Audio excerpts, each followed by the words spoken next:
کابل ښار کې د یو نوي هوایي پل د جوړېدو چارې پیل شوې. د کابل ښار په یوه مهمه سیمه کې د ولایت مقام مخې ته دغه نوی هوایي پل د 15 میاشتو په موده کې د ښاروالۍ له لوري په اساسي توګه جوړیږي.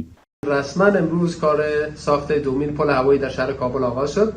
این پل هوایی مشخصاً چاره صدارت را وصل میکنه به سرک توسعوی جویشیر.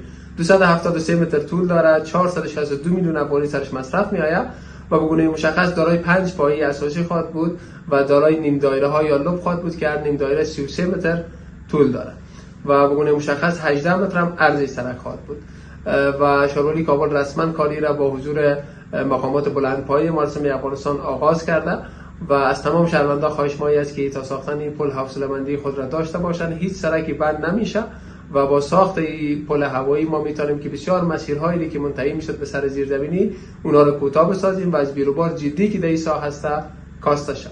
ما به نمایندگی از مردم گذر هفتم ناحیه دوم شهروالی کابل جوان سپاس از شهروالی کابل میکنیم که بسیار پروژه های زیربنا و سربنا رو به حساب به دست مردم قرار میدن. نهایت خوش هستیم.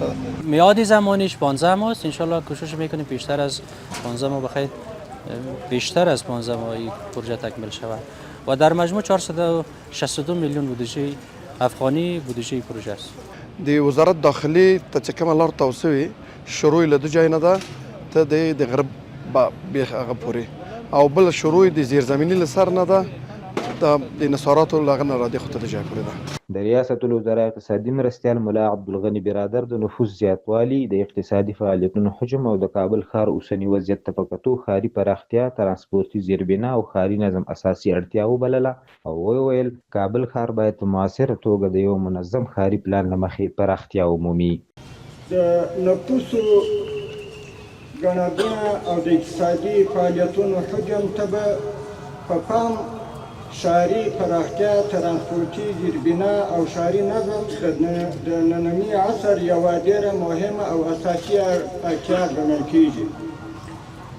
کابل ښار له یوې خوا پرنفوسه ښار دی او له بلې خوا د هېواد د پایتخت په توګه د دې ښار پراختیا او نظم ته تیرو حاکمو نظامونو د یو ستراتیژیک او معاصر ښاري پلان له مخې مناسب کار نه دی کړی چې له بده مرغه دا ښار اسلامي امارت ته د یو غیر منظم ښار په توګه په میراث پاتې شوی دی.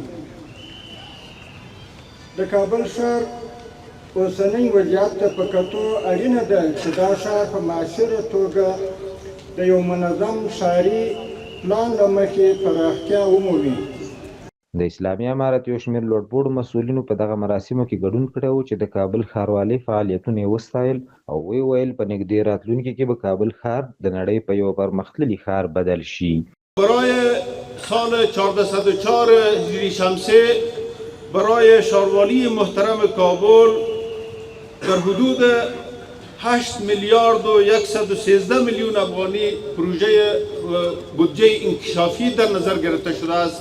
انشالله اگر این بودجه انکشافی به مصرف برسد انشالله چهره شهر کابل انشالله بدل خواهد شد. زموږ خدمات دا یو معمولی خلکو ته نه عرضه کیږي، دا هغه خلک دي کوم چې متدین خلک دي، دا هغه خلک دي کوم چې ډېر تکلیفونه او کړاوونه یې تېر کړي دي او ځورولې شوي دي. دغسې یو نظام دعاګانې غوښتلې له الله تعالی نه کولې، نو دا یو بهترین فرصت. د کابل ښاروال ماشاءالله لکه د مخکې څو ورځې مخکې د ځینو ادارو لخوا لکه د داخله وزارت لخوا مو هغوی ته یو ستاینلیک ورکړل شو. موږ هم په هغه مجلس کې حاضر وو. الله تبارک وتعالی دې دغه ستاینلیکونه او دغه د دوی تقدیر د دوی د غرور سبب نه ګرځي او الله تعالی دې په هغه عاجزي کې وساتي لکه کوم عاجزي چې دوی دا کار شروع کړی، ځکه چې هغه عاجزي ورسره ملګري د دوی به دا کارونه شاته نه راځي.